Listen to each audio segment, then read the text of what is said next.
आज मैं आपके साथ शेयर करूंगी दानेदार देगी चिकन कौरमे की रेसिपी, वो भी ओरिजिनल तरीके से। अगर आपके कौरमे में भी दाना नहीं बनता तो आपने मेरी इस रेसिपी को मेरे बताए हुए तरीके से ज़रूर फॉलो करिएगा। इंशाल्लाह ताला आपका कौरमा भी फिर इसी तरह दानेदार बनेगा। रेसिपी का कोई भी स्टेप आपने बिल्कुल मिस नहीं करना।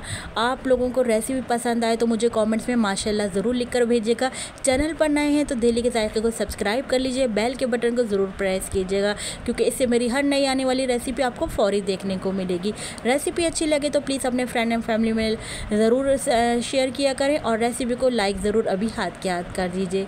बिस्मिल्लाहिर्रहमानिर्रहीम, अस्सलाम वालेकुम। मैं हूं समरीन अकमल। मैं आपको अपने चैनल दिल्ली के जायके में वेलकम करती हूं। उम्मीद करती हूं आप सब लोग खैरियत से होंगे। आज मैं आप लोगों के लिए चिकन दानेदार की कौरमे की रेसिपी लेकर आई हूं, जो कि बहुत ही ज़बरदस्त खुशबूदार बना है, बिल्कुल बावर्ची स्टाइल में। तो चले रेसिपी को बिल्कुल एंड तक देखिए, रेसिपी बनाना स्टार्ट कर लेते हैं। तो खुशबूदार दानेदार कौरमा बनाने के लिए मैंने खुले मुंह की पतीली ले ली है, और पतीली भी वो लिए जिसका बॉटम नीचे से भारी हो यानी हैवी हो।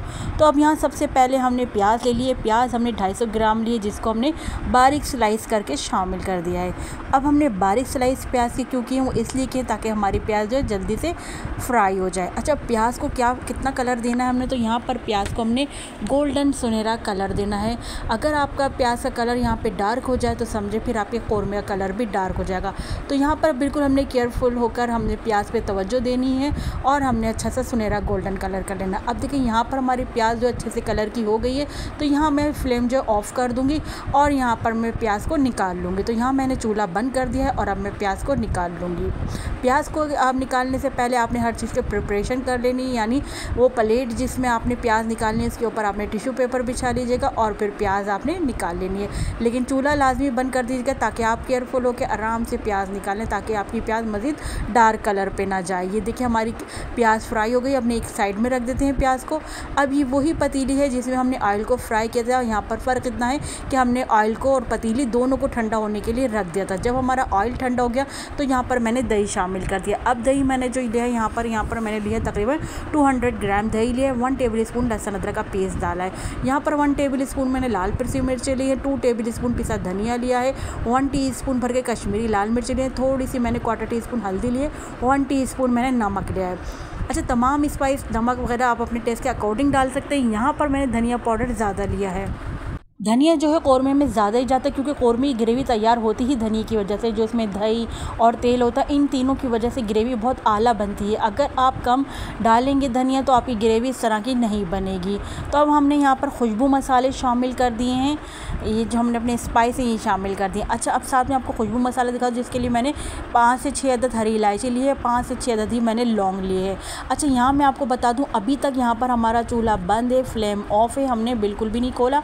अच्छी तरीके से कपगीर की मदद से हमने क्या है, अच्छी तरीके से तमाम मसालों को ऑयल और में मिक्स कर लेना है। दही को अच्छी तरह मिक्स कर लेना है तमाम मसालों के साथ, ताकि कोई दही के लम्स ना रहे। अच्छी तरह मिक्स कर लें। आप चाहे तो विस्क की मदद से भी यहाँ पर आप मिक्स कर सकते हैं तमाम मसालों को दही और ऑयल में। चूल्हा हमारा बिल्कुल बंद है, अभी तक हमने चूल्हा नहीं खोला है और हमने ऑयल को ठंडा करके फिर हम ये तमाम प्रोसेस कर रहे हैं। अब हम यहाँ क्या करेंगे, अब हम यहाँ पर 5 मिनट के लिए कवर करके रख देंगे, लेकिन अभी भी हम चूल्हा नहीं खोलेंगे। बंद फ्लेम पर हम 5 मिनट के लिए कवर करके रख देते हैं।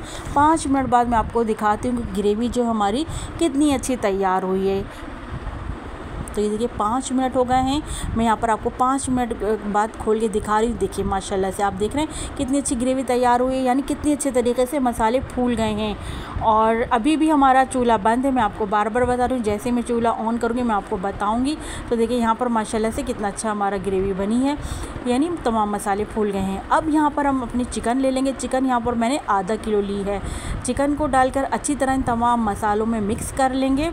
अच्छा, यहाँ पर देखिए चिकन के लिए हमेशा बड़ी बोटियों का इस्तेमाल क्या करें, चिकन को, चूँकि आप जब भुनाई करते हैं तो टूटे ना, इसलिए बड़ी बोटियाँ बनवाया करें चिकन की।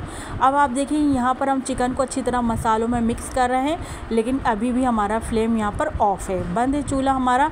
हम तमाम काम अभी तक जो हमने किया है बंद चूल्हे पर ही किया है। अच्छी तरह चिकन को हमने मिक्स कर लिया है यहाँ पर। और अब हम क्या करेंगे, अब हम यहाँ पर मिक्स करने के बाद अब मैं यहाँ पर कवर करके रख देती हूँ 5 मिनट के लिए। कवर करके रख दूँगी। यहाँ पर मैंने फ्लेम ऑन कर दिया है, चूल्हा मैंने खोल दिया है अब, और 5 मिनट के लिए कवर कर दिया हाई फ्लेम पर।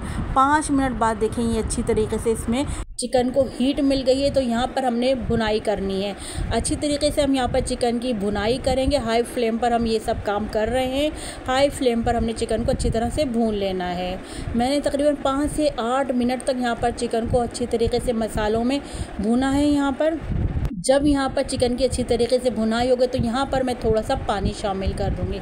पानी में इतना शामिल करूँगी कि चिकन जो हमारी गल जाए। तो मैंने यहाँ पर आधा गिलास पानी शामिल किया, इससे ज़्यादा नहीं करेगा क्योंकि हम ये कौरमा जो है चिकन में बना रहे हैं, इसलिए हमने यहाँ पर ज़्यादा पानी का इस्तेमाल नहीं करेंगे। पानी शामिल करने के बाद चिकन को हम अच्छी तरीके से मसाले में जो शोरबा है उसमें मिक्स कर लेंगे और यहाँ पर मैं कवर करके रख दूँगी चिकन को गलने के लिए।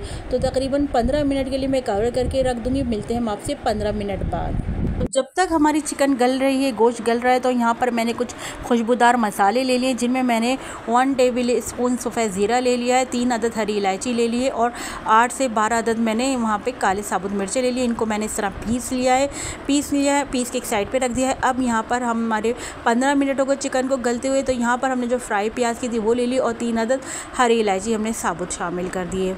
अच्छा, अब हरी इलायची शामिल करने के बाद और ये हमने प्याज जो इसका हमने चूरा कर लिया था, इनको मिक्स कर लेंगे। अच्छा, अब यहाँ पर हमने क्या करना है, फ्लेम हाई करके प्याज शामिल करने के बाद अब अपने फ्लेम हाई करके यहाँ पर भुनाई करनी है। जितनी अच्छी आप प्याज शामिल करने के बाद, फ्राई प्याज शामिल करने के बाद भुनाई करेंगे ना, उतना अच्छा आपके कौरमे का दाना बनेगा।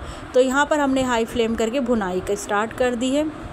अच्छा, यहाँ पर इतनी भुनाई हो रही है तो यहाँ पर मैं आपको एक बात याद दिलाती चलूँ कि आप लोग मेरे चैनल डेली के ज़ायक़े को सब्सक्राइब कर लीजिए, बेल के बटन को ज़रूर प्रेस कीजिएगा और रेसिपी को अपने फ्रेंड एंड फैमिली में लाजमी शेयर किया करें। और रेसिपी को अभी मैं कहती हूँ हाथ के हाथ लाइक कर दें, बाद में आप लोग भूल जाते हैं।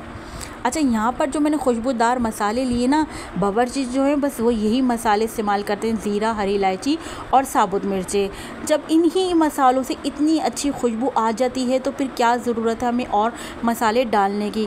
देखिए, इसमें हमने जायफल जवतरी भी नहीं डाला क्योंकि आप यकीन करेंगे इन्हीं तीनों चीज़ों से बहुत अच्छी हमारे कौरमे की खुशबू आ गई थी। ना ही हमें इसमें डब्बा डालने की, जो पैकेट के मसाले हैं वो डालने की ज़रूरत पड़ी, और ना ही हमें इसमें जायफल जवतरी या और कोई साबुत मसाले डालने की ज़रूरत पड़ी है। इन्हीं चंद मसालों से आप यकीन करें इतना अच्छा दानेदार कौरमा बन गया था कि आप यकीन करें कि मेरे किचन में जो था वो कौरमे की खुशबू से महक रहा था। तो हमने अच्छी तरीके से यहाँ पर जब फ्राई प्याज डाली, तो जब से हम भुनाई कर रहे हैं इससे क्या होता है कि आपका दाना बहुत अच्छा बनता है। एक तो आप लोगों ने पिसा धनिया ज़्यादा डालना है और दूसरा आपने भुनाई अच्छी करनी है फ्राई प्याज के बाद। अब देखिए, यहाँ मैंने थोड़ा सा पानी शामिल करा है ग्रेवी के लिए। तो मैंने बिल्कुल थोड़ा सा, आप समझ लें आधा गिलास से भी कम मैंने यहाँ पर पानी शामिल कर दिया है, क्योंकि बस अब हमारा कौरमा डन है। यहाँ पर हमारी चिकन भी गली हुई है और हमने भुनाई भी अच्छे तरीके से कर ली है।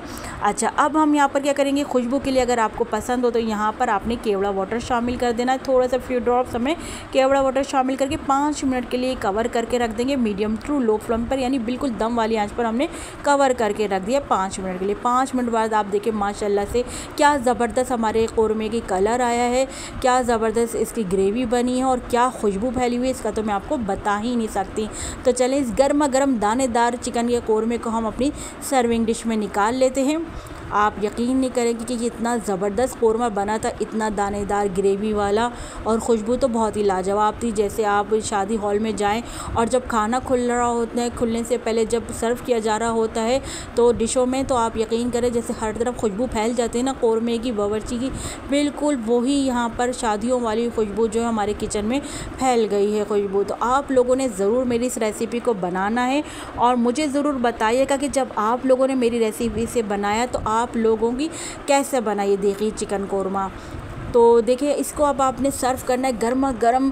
मैं कहती हूँ कौरमे को आप लोग ज़रूर सर्व करिएगा तंदूर की रोटी के साथ, भी मज़े का लगता है। ये शीर माल और ताफ्तान हो तो फिर तो क्या ही बात है, फिर तो कौरमे का मैं कहती हूँ डबल दोबाला, इसका टेस्ट दोबाला हो जाएगा। तो रेसिपी को ज़रूर ट्राई करिएगा। जब भी आप कौरमा बनाएं मुझे ज़रूर कमेंट करके बताइएगा कि आपके घर वालों को मेरी रेसिपी कैसी लगी। तो चले चलती हूँ, क्योंकि मैं आप लोगों के लिए लेकर आती रहती हूँ इसी तरह मज़े मज़े की यमी यमी रेसिपी। जब तक के लिए मुझे समरीन अकमल को दिल्ली के ज़ायक़े से इजाज़त दीजिए। अल्लाह हाफिज़।